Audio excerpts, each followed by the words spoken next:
First and 10 on the Winnipeg 45. Caleros looking for a big throw there, and he gets it to Nick Dembski. He's going down.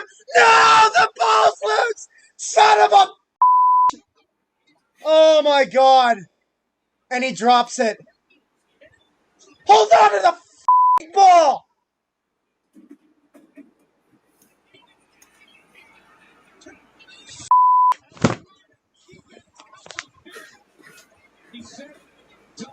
He said the kid to bring the hold on to the downfall.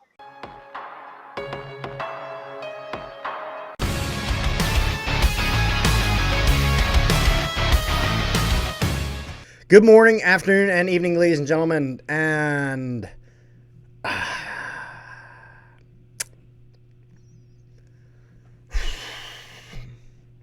welcome back to another Bomber video. Where we tell you all the different ways that we can fumble the ball. All the different ways. We can have them here. We can have them over there. We can have them over here. And introducing the chef of Fumbled himself, Nick Dembski. I'm sorry. I'm so frustrated with Dembski. I'm so frustrated with a lot of things right now.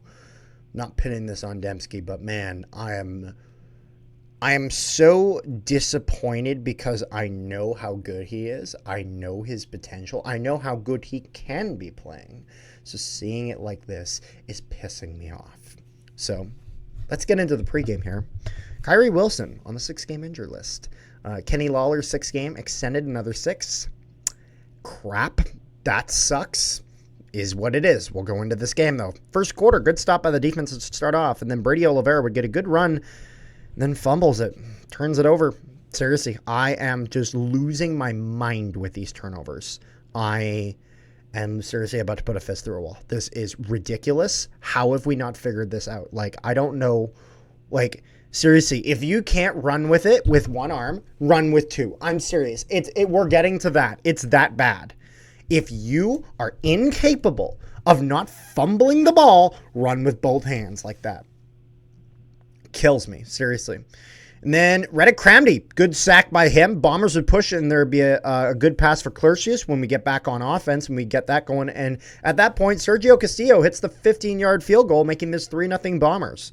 The Argos would then push and respond with their own 48-yard field goal. I just said Argos hit the 48-yard field goal because I don't know how to pronounce that guy's name. It's the same guy. He hits all the field goals for Toronto over there. You can search up the game sheet, see what his name is. I cannot pronounce it, so I'm just going to say Toronto hits one. Making this a 3-3 tie, though. Bombers are forced to punt. And then Cramdy at this point, his second sack of the game. Cramdy started this game red hot, seriously. And he would then have another tackle behind the line of scrimmage. And I say because it was on the running back or whatever, but he is catching so many guys in the backfield.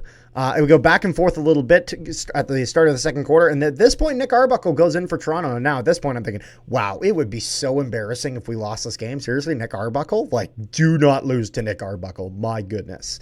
Not saying... Nick Arbuckle is not the greatest backup in the world. So if you lose, I'm going to be annoyed. Anyways, Cramdy would then get another hit behind the line of scrimmage. Cramdy is on fire at this point. Bombers offense starts to get going a little bit and pushes a little bit, enough for Castillo to hit the 40-yard field goal to make this 6-3 for the Bombers.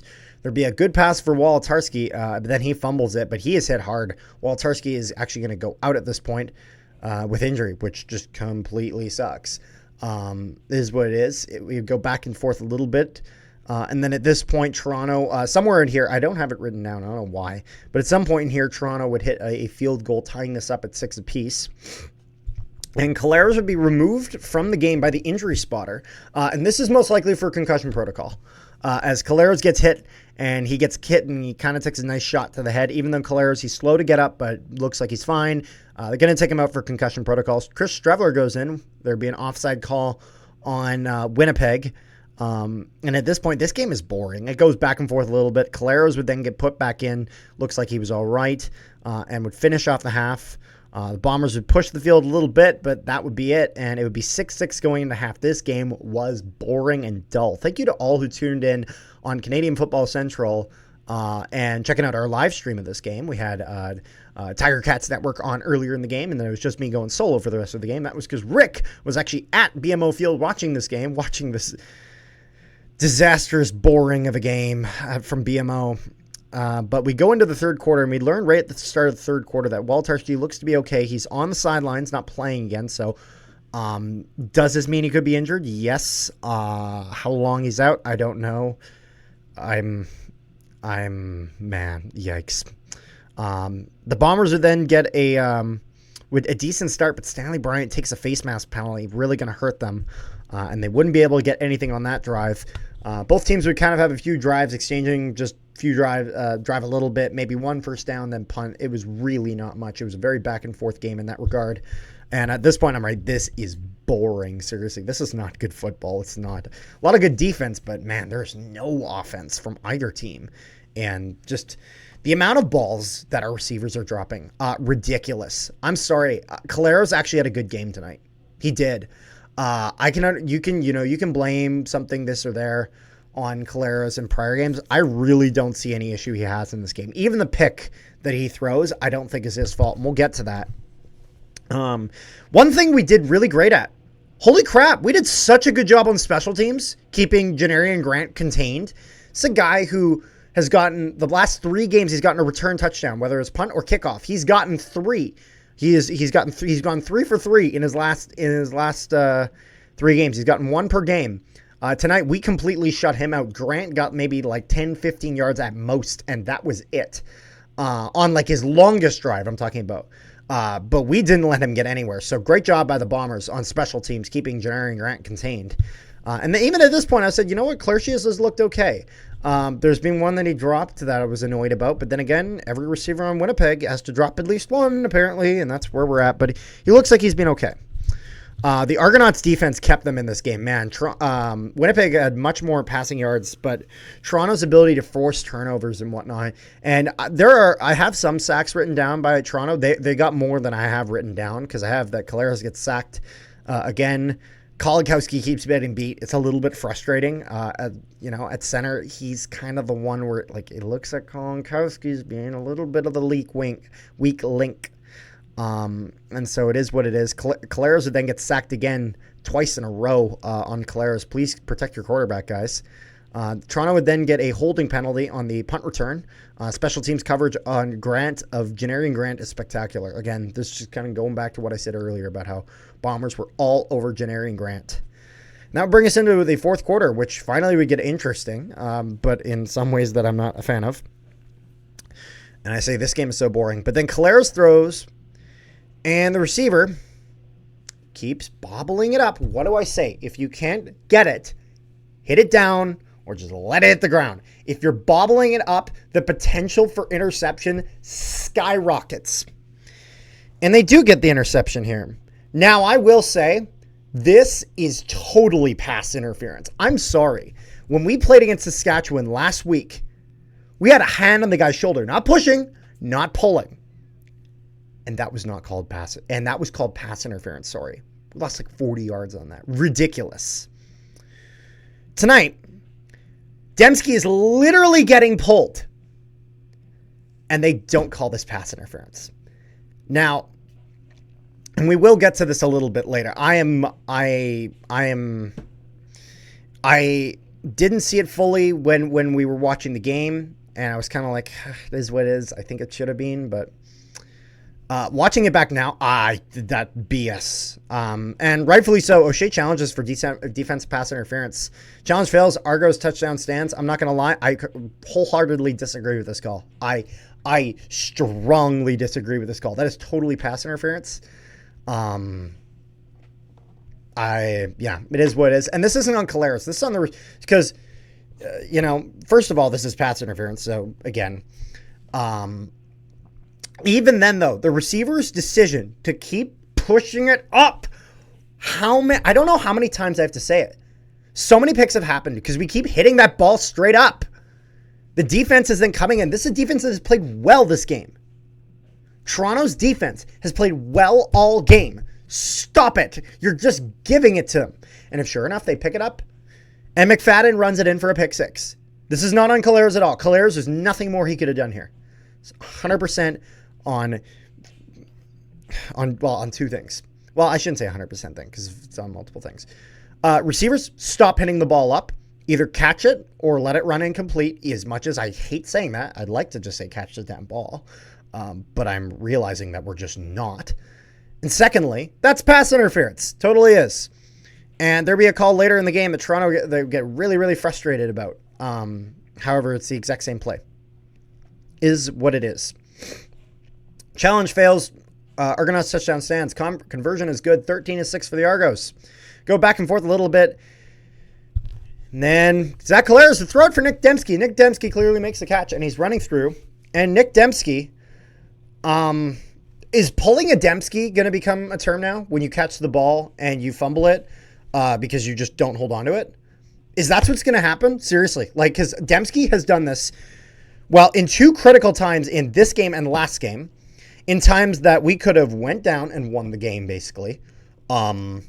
So just, and you know what? These are amplified by the bad timing. However, if you are a player in the CFL, you need to be able to play good when the timing is bad. You need to be able to play in clutch in scenarios that can get this team to the next level. And why am I frustrated with so much with Nick Dembski? Because he is able to do that. He is. We won 2 Grey Cups with this guy. This guy is an incredible receiver. I'm not saying this because I don't like Nick Dembski. I am saying this because I love Nick Dembski, because he's a fantastic player and I expect better. I'm going to say this right now. Nick Dembski should not play next game. Nick Dembski should be benched or scratched the entirety of next game. And a lot of people are going to disagree with me. I know they will. However, I think we are at the point with the amount of balls that are getting dropped. It's not just Dembski dropping balls. There are other guys dropping balls too. But by benching Dembski, you are sending a message. This is unexpected. This is unacceptable. Cut it out. Nick Dembski should be benched. Lucky Whitehead should go onto the lineup. And then depending on the situation with Wolotarski, assuming Wolotarski's out, let's make that assumption. Sign Rasheed Bailey. Throw him in that spot. You're telling me Rasheed Bailey doesn't know the Buck Pierce playbook and the 5 plays that are on it? Come on. Come on. Like, it's not like he's out of shape. He's playing for Toronto, literally the first half of the season. It's not our fault that Toronto is misusing him and not using him at all. Come on, bring him in. Seriously. Get some chemistry with him going with Zach Collares. They sure have it. I've seen it. You know? And I understand all the people saying the season's a wash. The Bombers are trying to prove that. Seriously. Certainly looks like it. But it seems like the Bombers are trying to prove that this season is a wash. But you know what? We also have a bit of a reputation to uphold. For 5 years, 4 seasons, 5 years, not one other team has made the Grey Cup game out of the West. The Bombers have been a dynasty that have held that West Division, have not let a single team past them in half a decade. 4 seasons, half a decade. 2 Grey Cups after a historic drought of 29 seasons in a 9-team league. And at portions, an 8-team league, actually.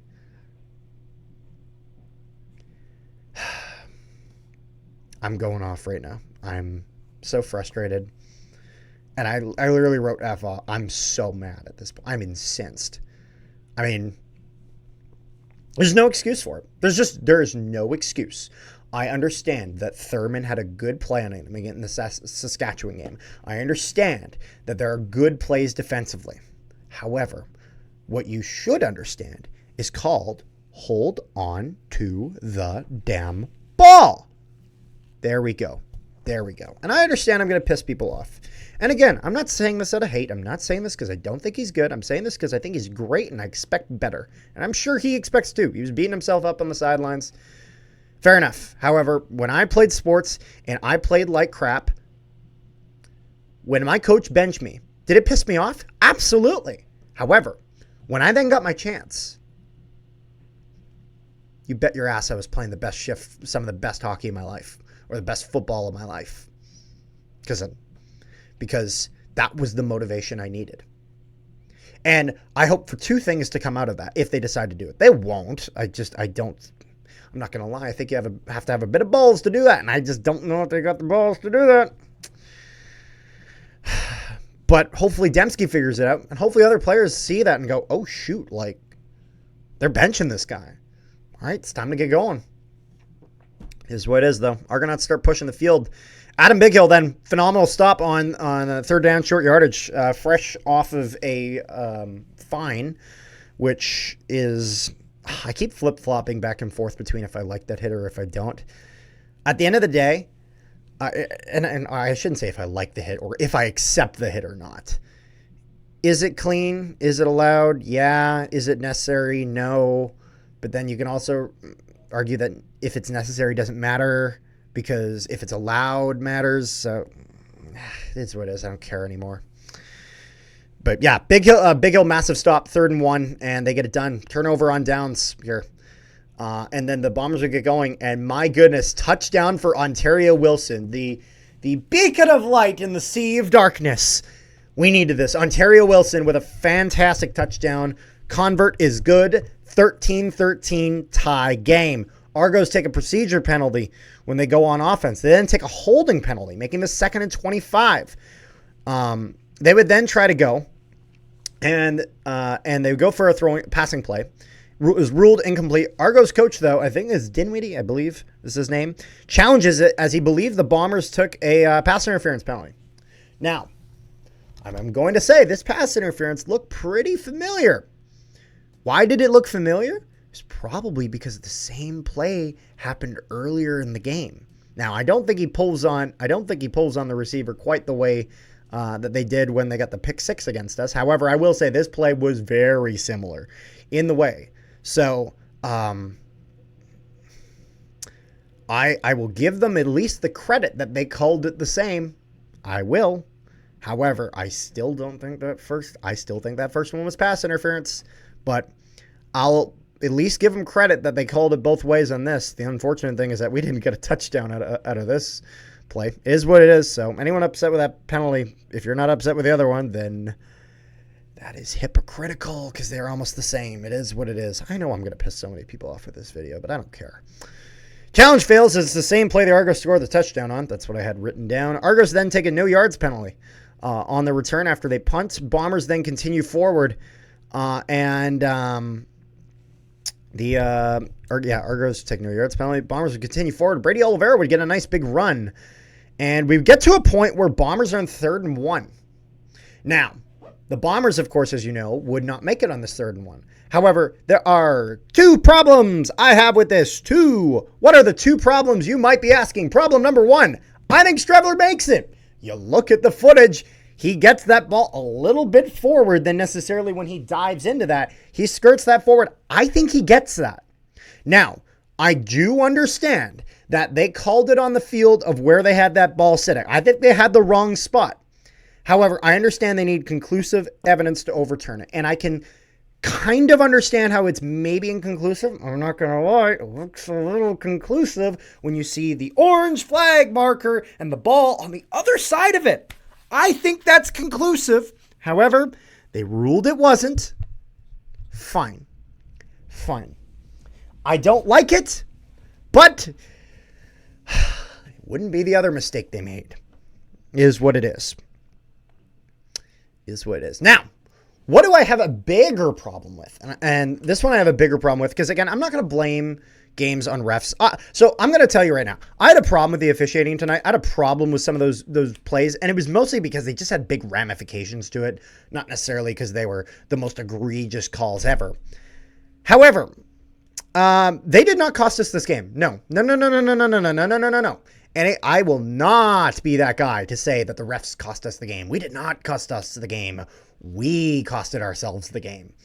Now, a lot of people are looking at Coach Mike O'Shea and saying that Mike O'Shea cost us the game. We could have kicked the field goal and all our problems would have been gone. It was 3rd and 1. What were we doing? We were close. Why not kick the field goal? Streveler, all season, has hit every single short yardage of 1 yard or less. Has not missed it. I understand why we go for it. Also, are you going to go to Chris Streveler, walk up to him and say, you can't get this, we are kicking the field goal? Because if you go and you send Castillo out there, you are essentially saying that to Chris Streveler. You're saying you are incapable of hitting 1 yard. Now, I understand. And now what I think other people need to understand, hindsight is 2020. It is so easy to just be like, coulda, woulda, shoulda when it comes to this play.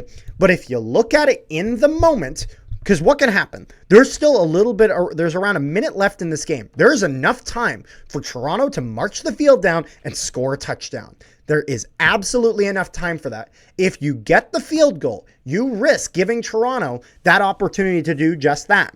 Now, could you force them to kick the field goal? Yes. However, there's no guarantees with that. It is better. It's one of those things where we took a little bit of a gamble and we got burnt. However, I don't think it was necessarily the wrong gamble to take. I don't. It is what it is. It turned out, unfortunately. However, we still had our chance to win this game. Are we pretending like this was our last chance to win this game? And when this play was over, the whistle sounded and Toronto Argonauts were afforded the win? No. Because we got a good stop after that. And so the Argos would then push it, but they can't quite get it. And the Bombers get it with like 6 seconds left. They need this out to go to overtime. Reminder, we have overtime. There is still another chance to win this game. Also, I forgot to mention that Castillo misses one from 43 yards. Is just pretty disappointing.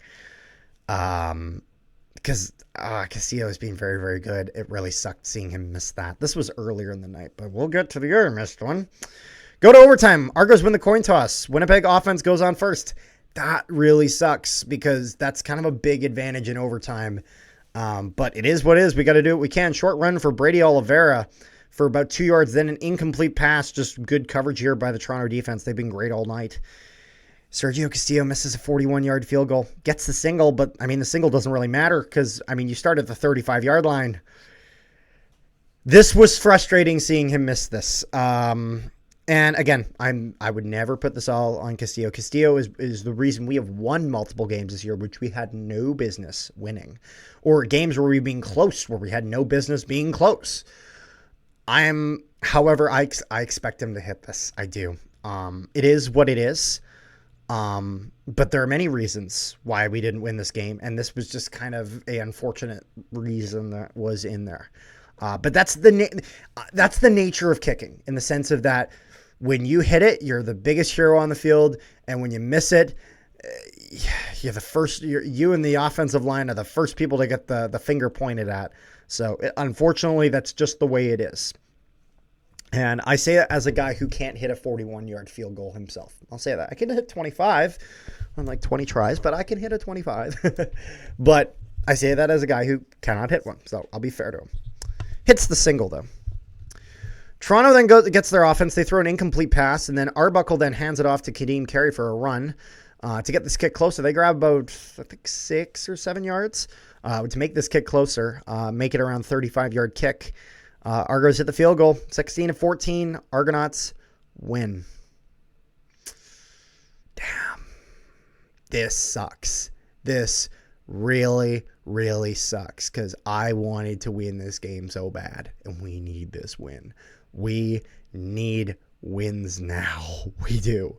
Thank God that Calgary lost to friggin' Ottawa, because Calgary's the team we're competing with for a spot to get into the postseason. Man, this is frustrating. So many things to be frustrated with in this game. Star performer of the game, absolutely Reddick Cramdy. Seriously. His performance at the start of the game, the defense overall was pretty good. We have now lost 2 consecutive games where our opponents haven't even got 20 points. Don't think defense is the problem. It's the offense. That receiving core has got to get going, because Caleros played well tonight. Caleros was fine. I have no problems with the way Caleros played tonight. Kolinkowski's got to stop getting beat through the center. Offensive end had a little bit of a tough time tonight. Really good defensive line for Toronto, to be fair. But still want to get a bit more blockage in front of Caleros there. Receivers, Good God, stop dropping balls, run your routes. The amount of times you have to throw into the flats because no one's open is really, really, really frustrating. I want to see some changes in the lineup come a receiving core for next week. That's the way it is, so hopefully it gets better. I want to know what you guys thought of the game. Make sure you guys leave a like, share this video around, and subscribe if you haven't already. Hit that little notification bell. Helps out a ton. And also, this thing, what does it say right here? It says like and share. So do that. Leave a like. Helps out a ton. I know I said that before, and I'm saying it again, but I like likes. Likes are great. They help out. Thank you to all those, again, who tuned into the stream for Canadian Football Central. It is what it is, though. And till next time, so see you guys later.